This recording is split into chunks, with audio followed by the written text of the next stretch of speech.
Alright, so this is going to be part 1 to what if Deku had the true Longinus. So with that being said, let's just roll the intro. Treat a bad bitch like she average. I'm a savage, little hoe, what you want do? I'm about cash if the raw fast. I'ma get that little nigga by any means. Alright, so before we get into this, what if I would have to explain the powers of the true Longinus and what it is.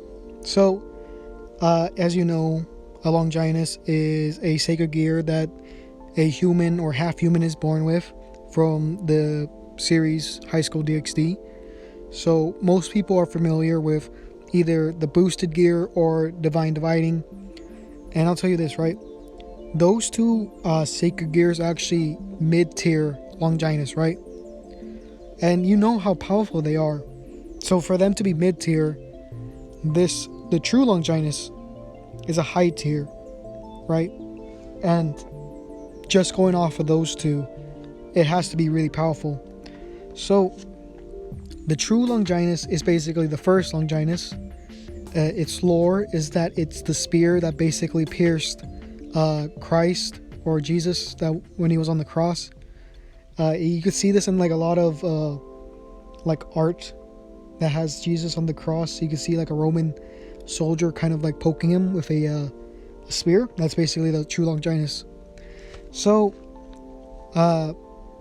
in this one, I'll give you guys the option to kind of decide the balance breaker for this for the Longinus, because when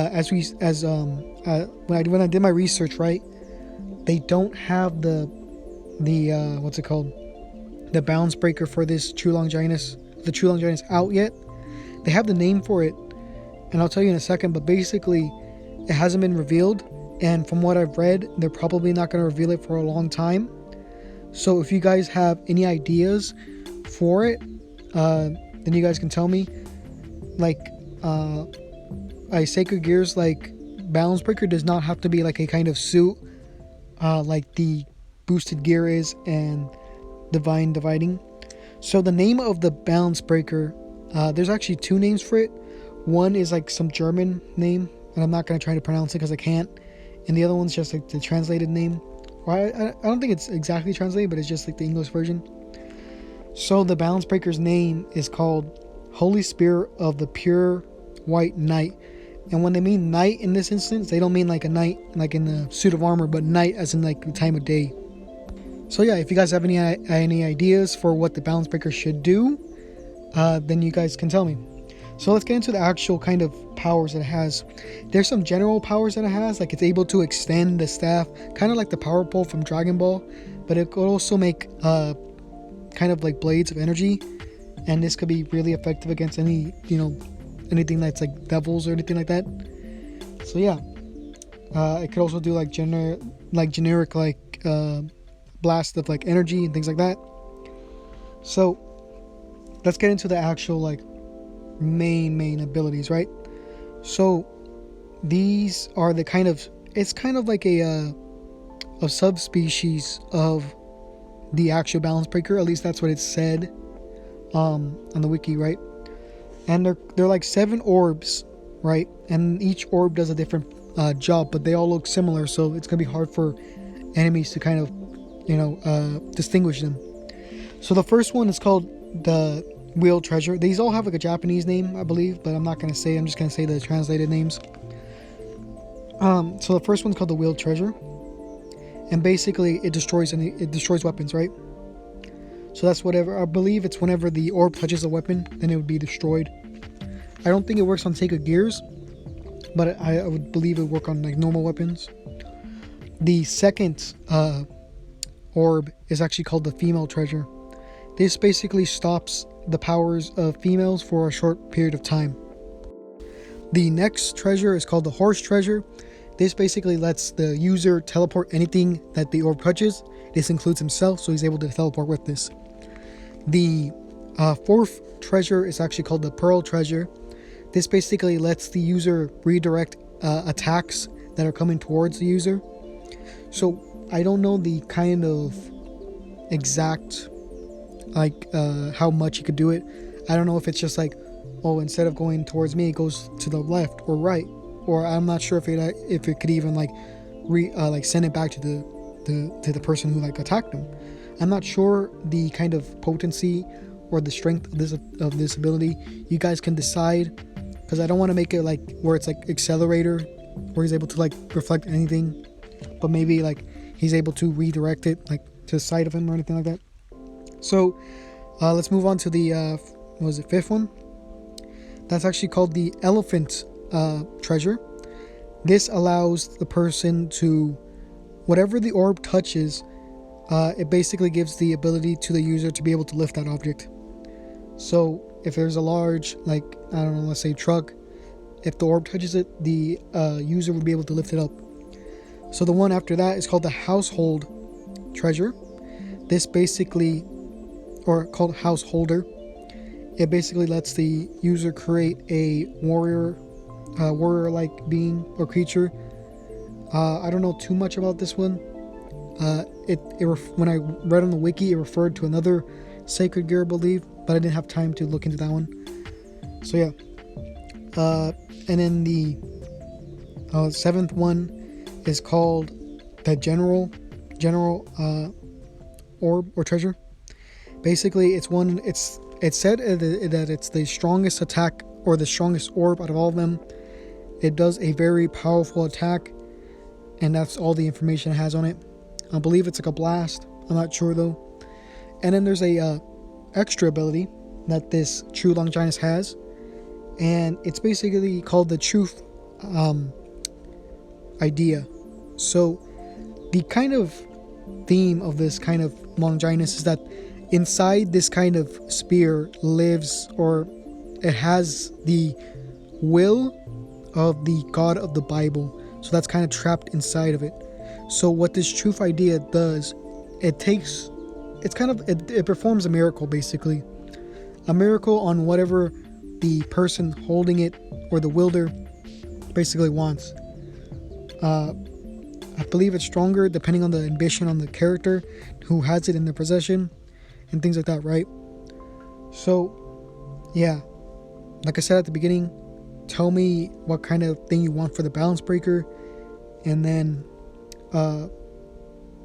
you guys can tell me if you even want the balance breaker in this one. So yeah, with that being said, you could kind of see why it's like a high tier Longinus. So let's actually get into the what if. I'm gonna say that Deku getting it is gonna be similar to how I forgot the name of the character who has it. I think it's called like Chow. Well, not Chow, it's like C-A-U or Cho. I'm not sure how you pronounce his name, but the person in the XD who gets it, he actually gets it. He unlocks it after fighting a monster. So we're gonna say that Deku actually unlocks it a similar way during when he has to fight the slime monster, or he gets attacked by the slime monster. And I like to say this before, like at the time of recording this, I still don't have internet. And I know it's been almost like 2 weeks, but a lot of stuff has happened. A lot of stuff by the fault of the company. They just, they made a lot of mistakes, and now it's going to take longer than expected. So I thank all those who actually, wait and support me through this time. I'd just like to say that real quick. So Deku would, he would grow up the same as usual, because they would think he's quirkless. And in this one, he's still quirkless, because I would say that the sacred gears are separate from quirks in this. So if you guys want other characters to unlock sacred gears as well, you guys can tell me what character and what sacred gear you want them to have. So this could include things like Sword Birth, Twilight Healing, Boosted Gear, Divine Dividing, Vidra's Sacred Gear, and things like that, right? So if you really want me to add those, just tell me the character and what sacred gear they want. So Deku basically grows up the same, and things that would happen in the anime still happen. So he would take that shortcut to his house, right? And this is when he would get attacked by the slime monster.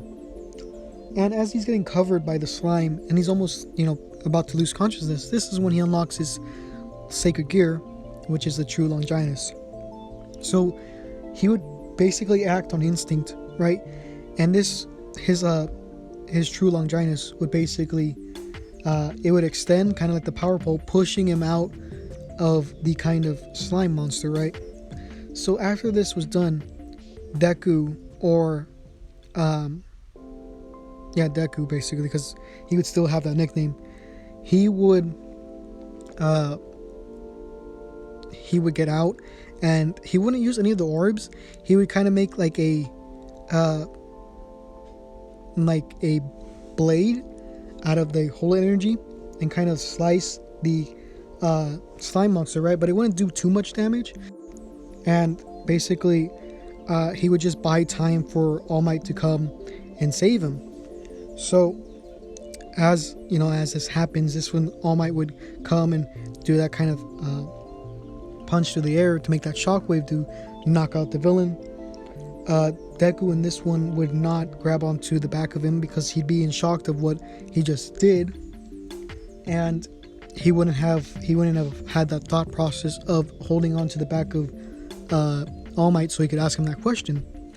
So instead of that happening, this was when Deku would actually train for those 10 months just so he could get into UA, because that's still his plan. So as in this 10 months that he's training, he thinks that he has some sort of creation quirk specifically to this, right? Because he would try to create other things other than this just spear, but he wouldn't be able to, right? He would have this spear, and he would basically be able to, the first things that he would do is extend it and come back, shrink it and extend it, basically like that. And then he would do that kind of but energy kind of blade that he did before. And eventually I would say that he would try to figure out the other kind of orbs, or the sacred, or not sacred treasures, but the treasures. He would learn the first one, which would be the destroyed weapons, because he would go to the same beach that he would go in canon, and any trash, specifically weapons that would be discarded there, he would learn that he'd be able to destroy it through that way. He wouldn't really know about the female treasure just yet. I think in the horse treasure, he'd be able to learn that pretty easily, because it's easy for him to test since he could just use it on himself for other things. For the pearl one, he wouldn't really know how to use it, or he wouldn't be in a situation where he would need to use it just yet. So I think he would learn the wheel, the horse, and then the elephant, since he'd be able to lift things pretty easily, at least at this time.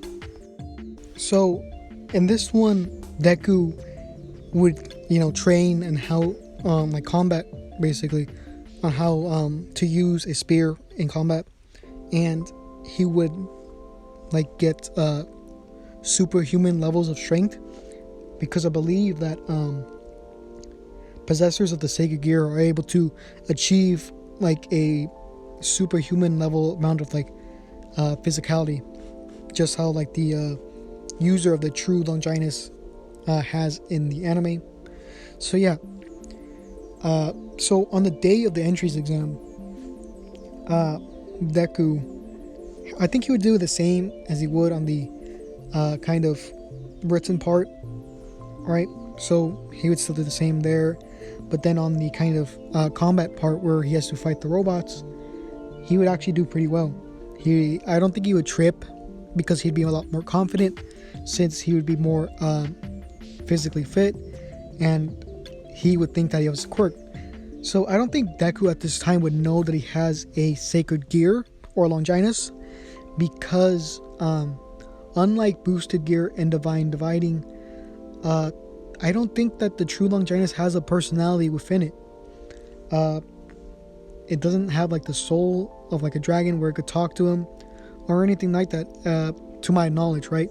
You guys can tell me if there is, but from what I've read, there isn't, or at least they don't talk about it. So he wouldn't really know about that until someone else would tell him. So he would not think of it as a Longinus. He would think of it as a quirk. So he wouldn't trip because he's more confident. So when they're at the kind of like gateway into the city and President Mike says go, I think Deku would use his spear or his, I don't know what I should call it for short. We could just call it True, right? As the kind of name for it. So he would use True. Actually, that's kind of dumb. I'm not sure what I should call it for short. I'll refer to it as a spear, right? To make it easy. So he would use a spear to kind of propel himself or push himself forward, using it to like kind of extend, right? And as he's like there, he would bring it back and kind of use it to slice through robots that were near him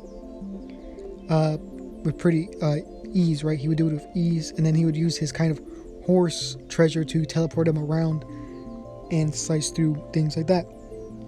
And he would mix this in with a couple like blasts of energy blasts that he's able to do with his sacred gear.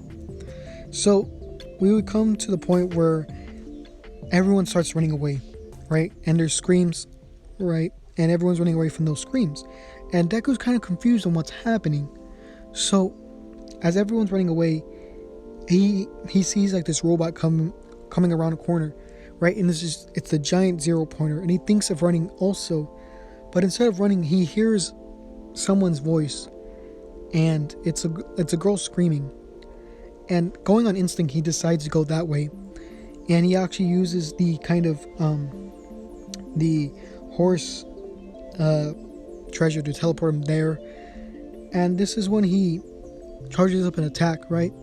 But instead of a normal kind of beam, or even like, not beam, it's normal like energy blast, or even like that kind of blade, he actually uses his 7th orb, which is the general orb, and he does this really powerful attack that basically blows off the head of the 0 pointer, right? And after that's done, he teleports down to pick up Uraraka to, get her some help from recovery girl. And as this is done, this is when the timer will run out, and he would basically, the timer would be done. I think in this one, Deku would either get first or second place, maybe second place, since he had to spend time saving Uraraka, but he would get a lot of points from that. So I don't know, you guys can tell me. But yeah, normally this is where I would end it, but since I took a long time explaining, I'm actually going to go into the kind of quirk assessment, at least that far. So Deku would go home, and he would actually, they would have that kind of day pass, so Deku would kind of gather his thoughts, right? And this one, I don't think he's not nearly as nervous as he was in anime, because he is confident that he got in, and even if he didn't, he's very, he's glad he was able to save someone that could have died. So he would get that kind of hologram from UA, and the person on the other end would be All Might. Deku would be kind of surprised at this, since he didn't know he was teaching there, and All Might would say that you were the only one of that year to get hero points, but not only that, you were actually you got pretty well score. You got first or second, right? And this is when All Might would basically say, like, you're welcome to, you got into UA, I'll see you next week, right? Just how you normally would do. So we would get to the next day. Deku would get into class, and he would see Bakugo and Ida kind of not talking, but Ida yelling at Bakugo to put his feet down. And this is when Bakugo would notice that Deku got in, and he'd be really mad, since he would still have the same interaction that he would in the time and the normal anime, since at this point he still thinks that Deku is quirkless. And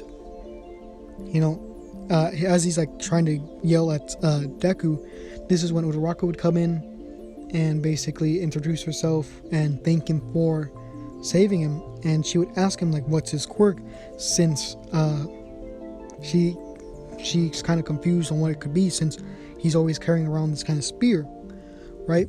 So you guys can come up with a quirk name for it, because because at this point he doesn't know what a Sacred Gear is, or a True Longinus, or the True Longinus is. So you guys can tell me. But Deku would kind of pass it off and kind of say like, oh, it's a kind of creation quirk, sort of, that he's able to create this kind of spear, right? And this is when Ito would, kind of praise Deku, saying that he was a better student than him because he figured out that there was more to the test other than just, destroying robots. There was also like hero points that could help people, right? And as this is going down, this is when a man in a sleeping bag would come through, and people would think like, what's wrong with this guy, right? And then it's later revealed that this is actually the teacher, Aizawa, and that they're not going to the orientation, but instead they are actually going to do a kind of quirk assessment, and whoever does the worst actually leaves. Aizawa would then tell the students to put on their kind of PE uniforms and meet him out in the field. As they get there, this is when he would explain about how normal school has limited students using the quirks, but at UA they're going to use it at their like full potential, right? So he uses Bakugo as an example to throw the ball normally with no quirk, and then using his quirk, which he would get around 700 meters. So in this one, Deku, I don't think he would get first place in the kind of grip strength, because what's his name, Shoji would be there, and he could his grip strength is like 1.5 metric tons. So I don't think he could beat that at this point in the series, at least. He does still have superhuman levels of strength, but not to that extent yet. So he would probably get like around second, because I don't think anyone else could beat him in that regard. So for the race, I don't I think you would get around I think you can actually get first place without using the teleportation. So he would win that one. And Bakugo would be kind of, he would question Deku like, what's your quirk? Why do you have this spear all of a sudden? Were you hiding this from me? Like questioning his motive and why he would hide this from him, thinking he would think that Deku thinks less of him because he didn't tell him. So he would get very angry at that. So when it comes to the ball throw, Deku would just basically use his, the horse treasure to basically teleport the ball to the other side of the earth, giving him not infinity but second place. So overall, Deku would get second place in basically everything, or second place in everything except for the race, since he'd be able to teleport. So Bakugo would be very angry at this because he just basically, he thinks that Deku was lying to him his entire life, right? And this is when he would try to get some answers by trying to threaten Deku, and Aizawa would hold him back. And this is when Deku would be like, it's alright, he would tell this to Bakugo, right? He would say Bakugo or Kachan, I didn't know I had this quirk. I only recently discovered I had it 10 months ago when I got attacked by a villain, right? And the people there, the students, would be kind of shocked, thinking that this person who has a very strong quirk only recently got it. And not only that, but he was also attacked, which basically unlocked his quirk. So yeah, I'm going to end it here, and in the next part we'll go over the kind of heroes versus villains kind of thing, and then the USJ maybe.